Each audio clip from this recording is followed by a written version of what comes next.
Hello, everybody. Welcome back to the Folding Tales podcast. I'm super excited today. I have a wonderful guest joining us today. I'm here with Kelly Cunningham from Your Leasing Co. Hi, Kelly. Hi, Jackie. How you going? It's a pleasure to be here today. Awesome. Thank you so much for joining us. I'm so excited to have this conversation with you. Yeah, it's a good one. It's a good one.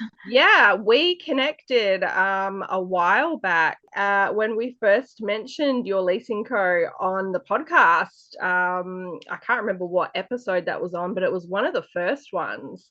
And so we've talked a few times since then. So I'm super happy to have you joining us today. Tell us everything. Okay, maybe not everything. Let's start with who are you and all about your business? What does Your Leasing Co. do? Sure. So my name's Kelly Cunningham. I'm the managing director and co-founder of Your Leasing Co. So we specialise in representing commercial tenants in their lease negotiations.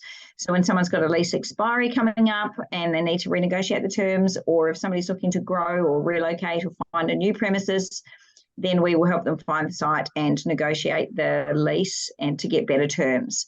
So we've been in business since 2004. So next year's our 20th wedding anniversary. I was about to say it's our 20th anniversary.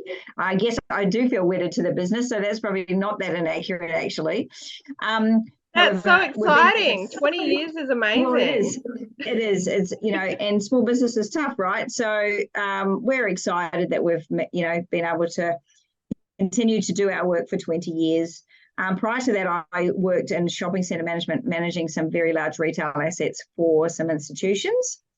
And what that did for me was it provided me an incredibly solid base of information as to what landlords like, the things that are important and the practical application from any lease.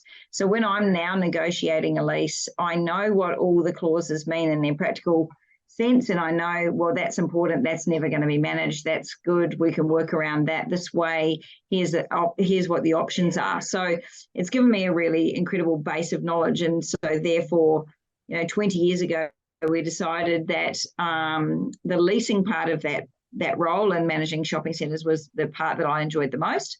So hence the leasing business was born. And since then, we've worked with a lot of landlords as well as tenants. Now we focus, specifically on tenant work only, and we represent the commercial tenants in those negotiations because, there's a huge imbalance between tenants and landlords, right? I mean, landlords always got more money.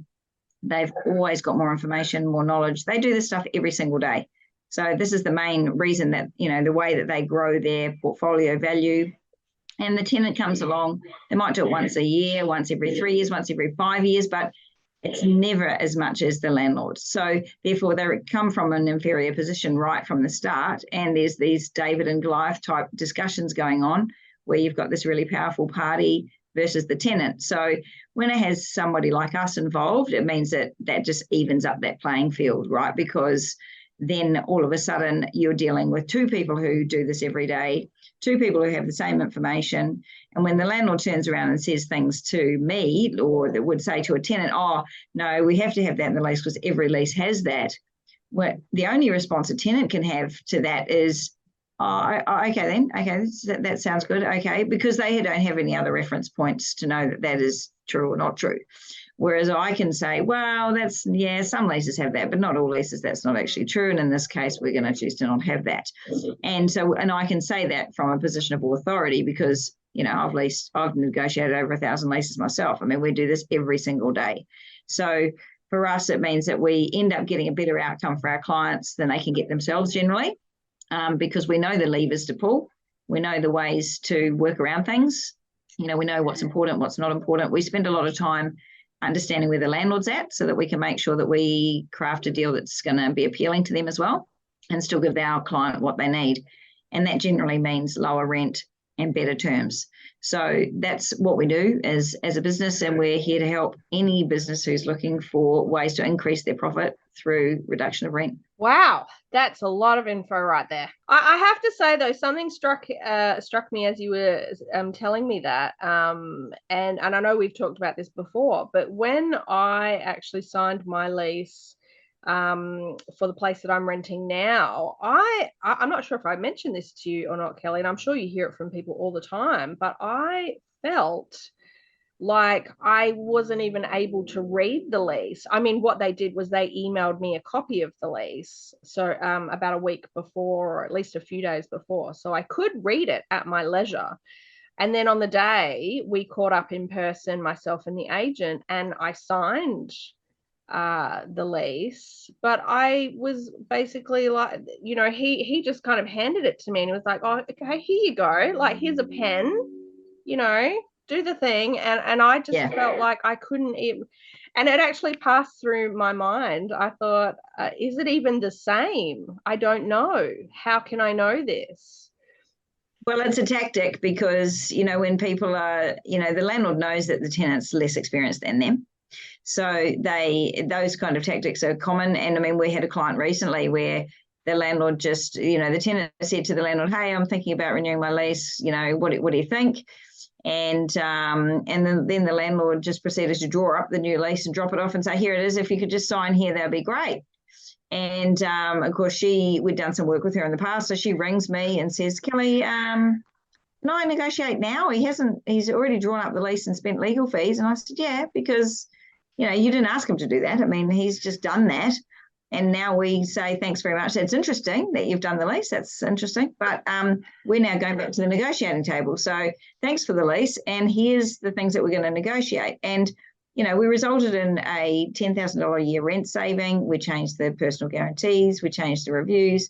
So you mustn't feel pressured. And I mean, that's easier said than done, I know, for someone like me, because I do it every day. It is. But it's, just because they present the lease to you doesn't mean that that's final and you have to sign. I mean, that's a document for consideration.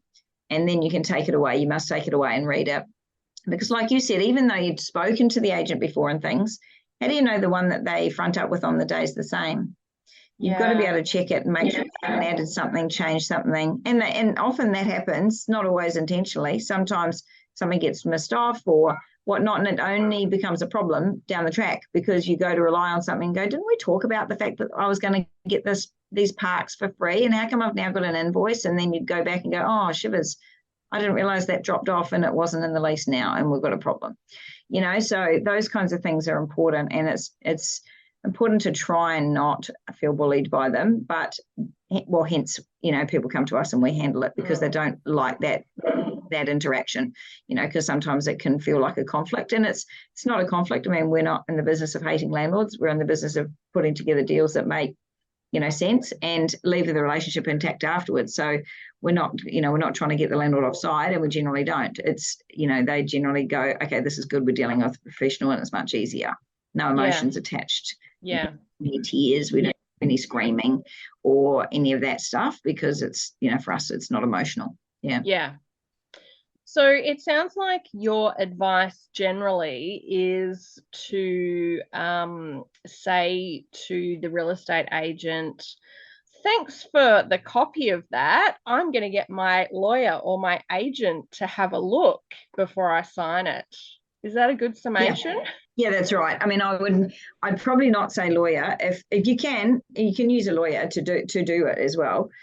Yeah, so if the landlord drops off a document to you, the best thing to do is just to say to the landlord, thanks very much for that. That's great. I'll have a look at that. I'll review it with my consultants and I'll come back to you soon. And that way you can then determine who's the most appropriate person to look at it with you and review it, and just make sure that it's all intact and it's got everything in it that you recall to be the agreement. Because it's down the track, the problem is people get a bit excited at the start. They're entering into a new lease and it's all very exciting. They've taken on a new spot. They've got a new business or it's growing, and they get excited and they just sign. And then if something goes bad along the course of the lease, and the lease might be 3 years or 5 years long, so 3 or 4 years' time something changes, and if they haven't prepared the lease properly, then it becomes a problem if it's not in there, right? And then the landlord or the agent relies on it heavily, and you come unstuck. So it's important to spend that time at the start reviewing it and getting some advice. That's an excellent point. Yeah, I do agree with that, even though I personally am not very good at that sort of thing. I admit I just signed the document and then like went home and reread the email, and yeah, to be honest, then you do know this bit, I didn't get a copy of the signed document for about 6 months. Well, and it also depends on the nature of the space that you're leasing, because if they want to, and depending on the length of the lease that you're entering into, there's potentially a requirement to register the lease on the title of the asset. And if they do that, that's about a 3-month process. So they won't send a copy to you until you've signed it, then the landlord signed it, and then they'll register it on the title, and that can take up to 3 months to do. So not getting a copy of it back immediately is not that alarming, but after sort of 3 months or so, I'd definitely be chasing it up, because again, if there's a problem down the track, hopefully everything works perfectly and there's never any issues, right? But if there is a problem down the track and you don't have a copy of it and you've only got a copy of your signed version, I just get skeptical about the validity of documents that then get provided, because you want to make sure you've got the document that was signed at the start, not altered by anyone later, that kind of thing. Okay, that's a good thing to know, because I didn't know that was something that happened. That's interesting. It definitely was about 6 months, and I had to personally email a couple of times and say, hey, can you actually send me a copy of my signed lease, because I still don't have one, which they did. But by then it was a different real estate agent, as I'm sure you know happens all the time. There's a high turnover in the trade, and yeah, so it's been an adventure, let me say. Yeah. Well, and also remember that the landlord could sell the asset. And if you've got a lease that's more than, that's a decent length of time, if the asset gets sold and the documentation isn't finalised, then that's potentially a problem, right? Because people often think about, well, what if I want to get out of the lease, or what if I change my mind, or what if something changes for me?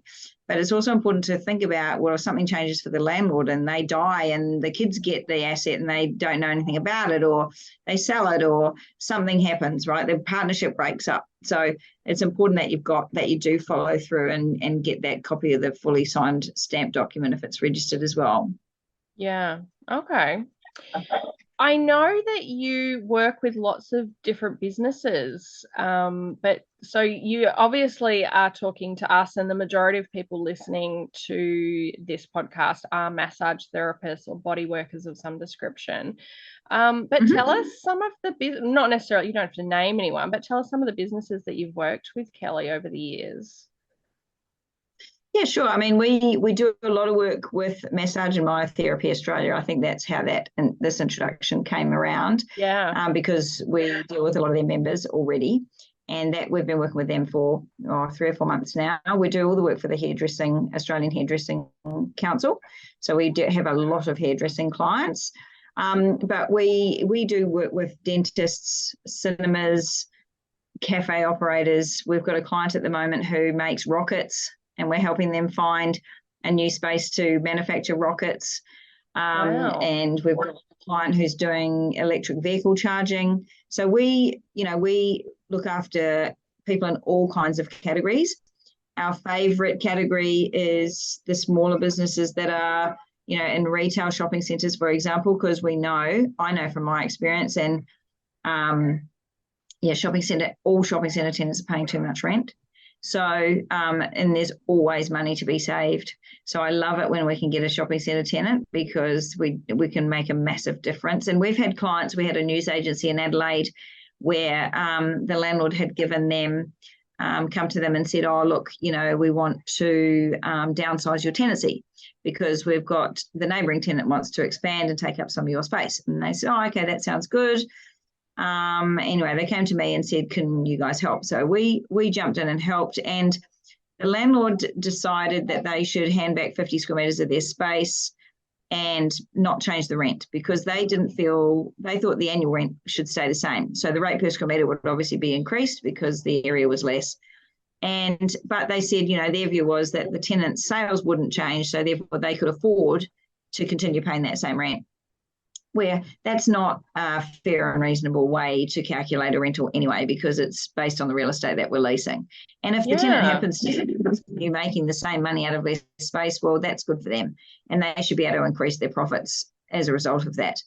Anyway, so we said to them, that doesn't work for us, and we knew they were motivated because they needed this other tenant to expand from next door. Anyway, but as it turns out, they wouldn't move on the rent on that location, and across the walkway from them was another vacant tenancy which was available for lease. It was exactly the same profile as theirs, except it was on the other side of the walkway, and it was being offered to the market for $100,000 a year less than what they were paying. And so we said to them, well, look, we might as well just move over there, because if we can't you either give us the rent that you're offering over there on this location, or we'll just move across the walkway. So we ended up moving across the walkway. The landlord paid for the new fit out, because obviously you've got to now, defit your current space, fit out the new space. And the landlord paid for all of that, because we know that the landlords have a budget for new tenants where they have money to spend, they can do work, they can give better deals because they want to entice tenants into the centre. So if you're brand new location, the landlord will give you a lot more incentive than they will if you're renewing an existing lease, because they kind of feel like you're already there, you're not going to walk away. So therefore, they don't budget for any kind of change generally. And it's always harder to get the incentives like rent-free and cash contributions and things.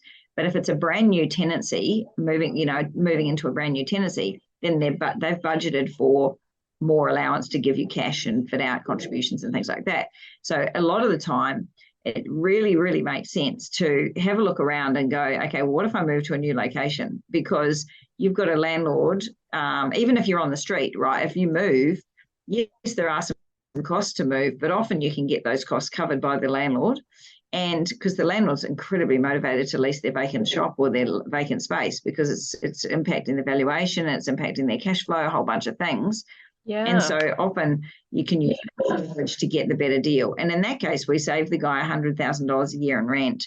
The landlord paid for the full fit out. He's got a brand new shop and he's just raking it in, because now he's doing the same turnover he was doing before, yet he's in a smaller space across the way for $100,000 less in rent, which is straight to the bottom line, because the money that we can save in rent, it's incredible, isn't it? And that happens regularly, right? So it's just something that people go, oh, I don't know, should I stay? I feel like I have to stay. And you know what, you stay versus go discussions happen every time there's a renewal. That you should always be considering, do I need to stay in this location? Can I move 2 doors down and get a better deal? Is the landlord going to incentivize me to move there? Because it's in their best interest to secure you as a tenant. Sometimes it ends up being a leverage point that you can use to negotiate a better deal on your current site, because your current landlord's sophisticated enough to work that out, and that's helpful because it means you don't move, but you pay less. But often we relocate someone and it's a much better outcome, because sometimes the landlord at existing sites going, yeah, you're not going to move. I mean, you've been there forever. I don't need to really do too much of a dance on the rent because you're not going to go anywhere. And then it comes as a bit of a surprise when they say we're going to relocate. So it's something to consider every single time, because it's really valuable leverage when you're negotiating with your current landlord. That's a fantastic point, honestly. I think a lot of us as small businesses are a little bit frightened to take that leap, because it can end up being expensive, not even just the cost of moving.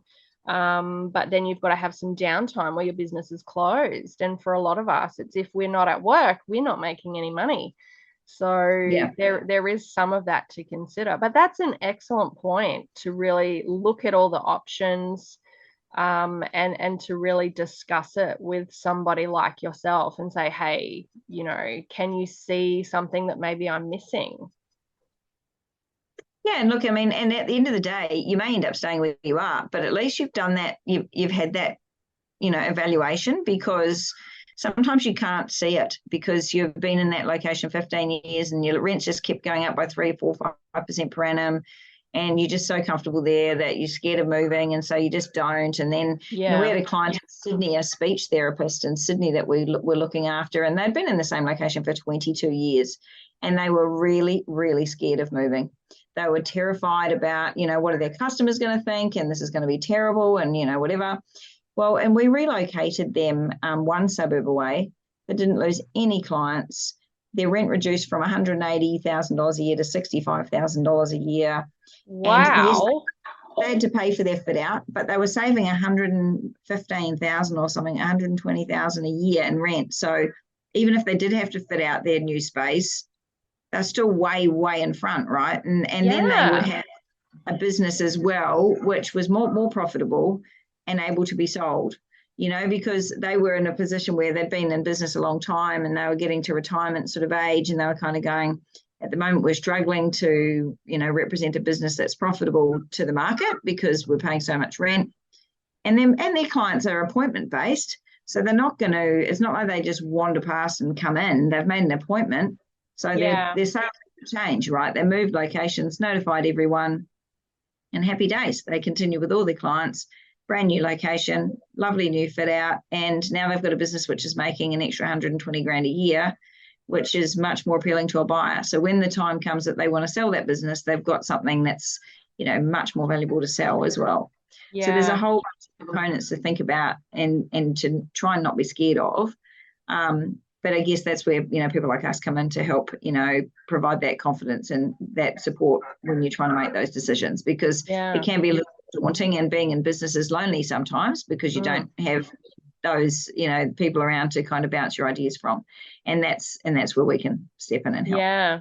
It can be really hard for small business owners. I know myself, my business is my baby. I've nurtured this baby for a decade or longer, and I want it to do well. And to make those leaps, sometimes it's a huge leap of faith to change location or, increase your prices or change anything. It can be really hard and emotional to make those decisions clear-headedly.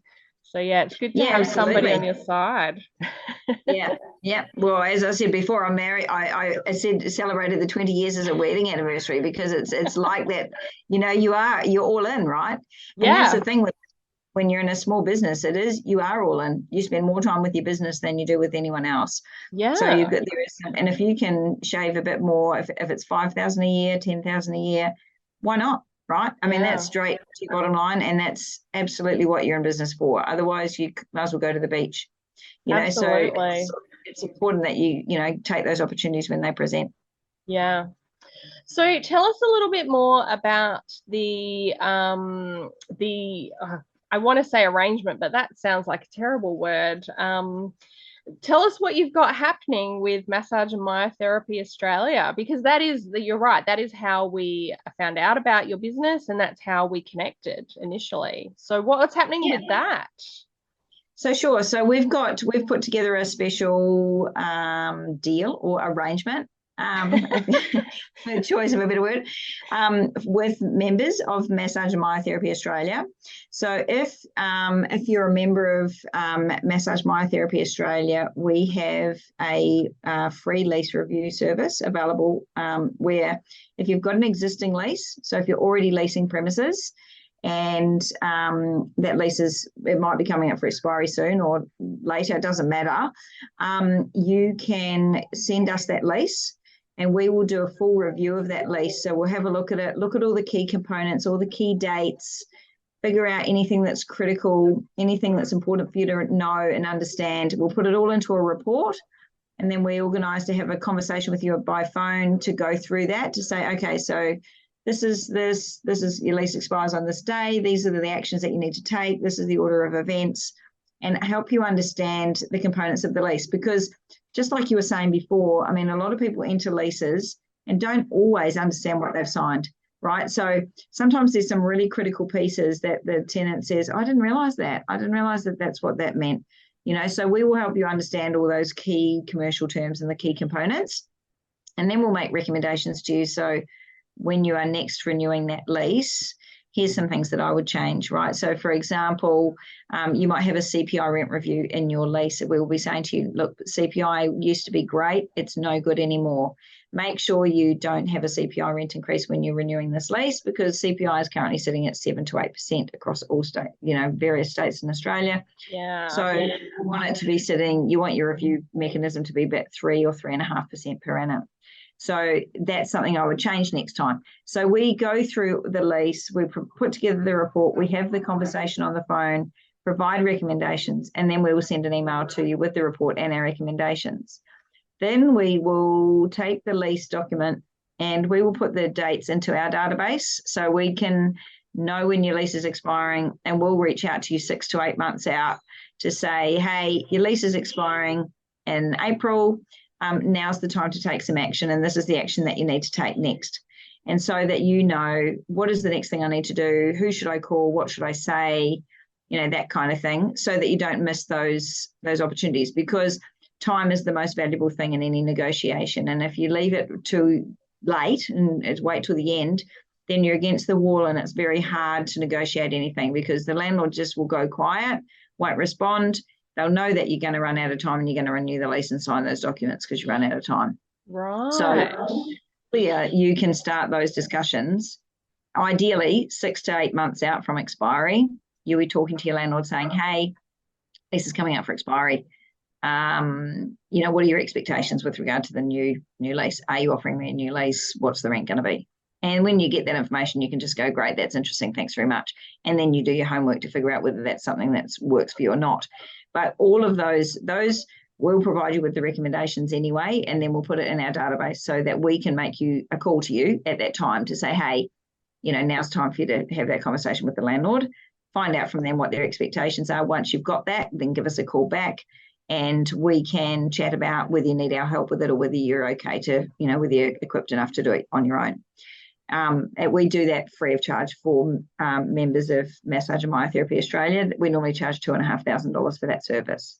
So if you're a member, we've got a landing page you can go on to, which I can give you the details. It's www.yourleasingco.com.au/MMA.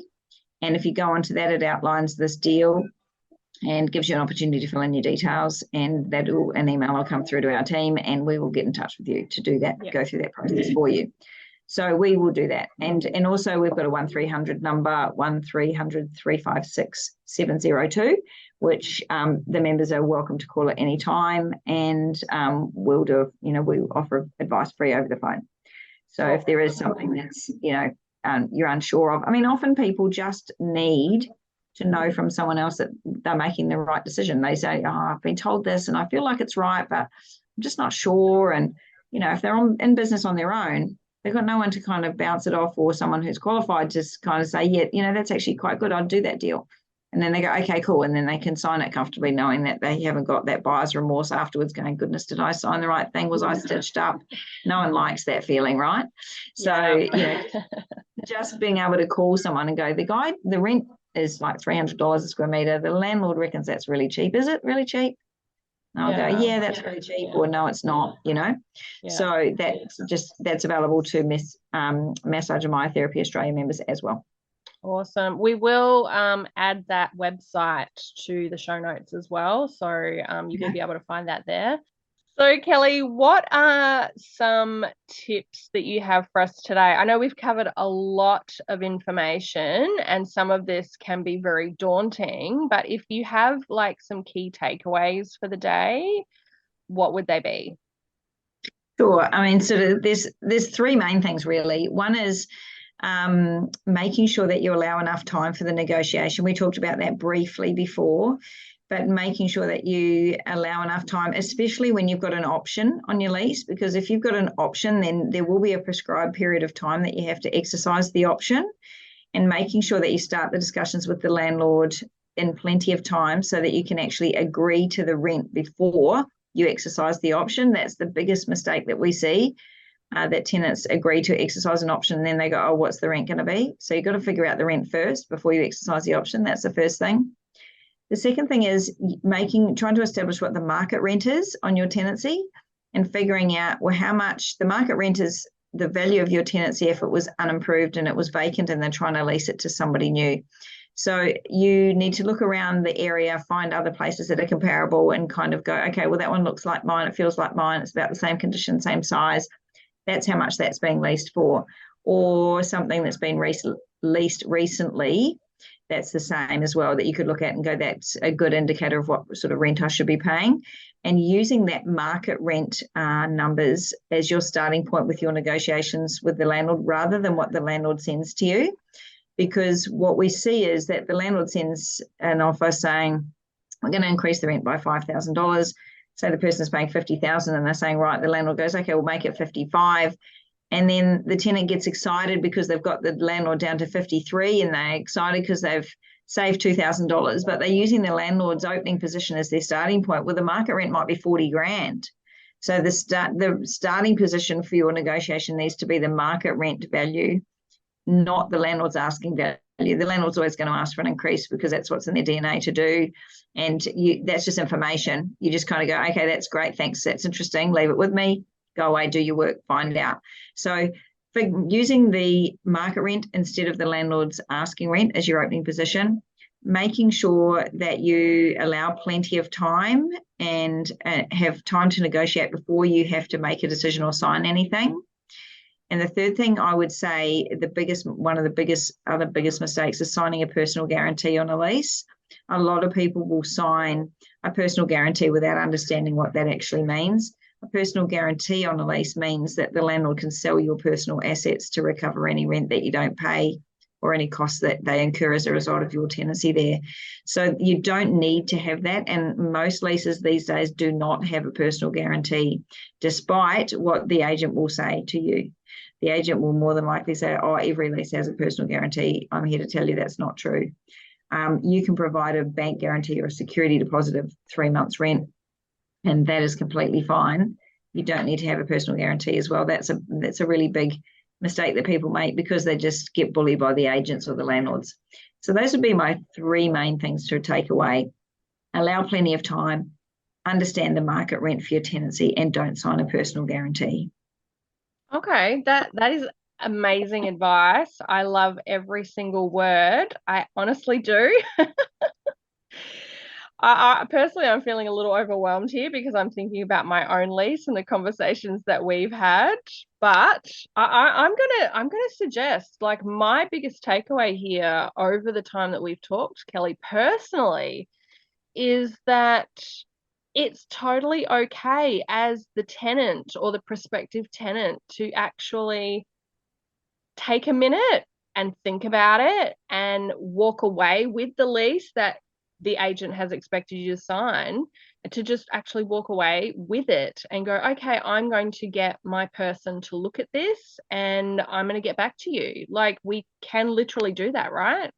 Of course. Yeah. You must do that because it's a legally binding document. Yeah. And the minute you've signed it, you're locked in. And I can promise you the agent will rely upon it and everything's negotiable. So make sure you don't just go, okay, that's it, take it, sign it and move on, because the devil's in the detail.